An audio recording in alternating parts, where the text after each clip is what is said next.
Di laluan monorail, kita ada 4 lokasi yang perlu kita singgah. Daripada KL Sentral, kita akan pergi ke Hang Tuah, seterusnya Bukit Bintang dan yang terakhir Medan Tuanku. Robot jahat yang berjaya kami tangkap di stesen Hang Tuah, kita tangkap fulus. Jarak di antara stesen ni tak jauh sebenarnya, cuma waktu menunggu dia 10 minit. Sekarang kita baru je selesai tangkap apa tadi? Rabah rosak dekat Bukit Bintang. Jadi lepas ni kita akan pergi ke stesen terakhir untuk monorail line. Kita akan pergi ke Medan Tuanku untuk menangkap Suhut Hasut. Suhut lah. Hasut. Suhut pun boleh. Okey, lokasi seterusnya Medan Tuanku untuk menangkap Hasut.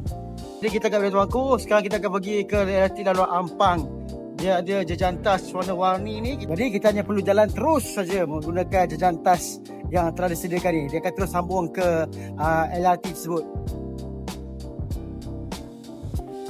Kebenaran, kita pernah lari kat sini. Masa yang diambil oleh kami untuk berjalan kaki dan tiba di LRT Ampang lainnya lebih kurang 5 ke 7 minit. Dari sini kami akan pergi ke stesen yang terakhir terlebih dahulu, iaitu Ampang untuk menangkap fanbot. Kita dah sampai stesen yang terakhir, stesen Ampang.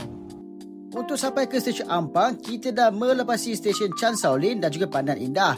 Tapi tak apa, kita patah balik sebab kita akan tukar train di stesen Chan Sao Lin untuk pergi ke LRT Sri Petaling.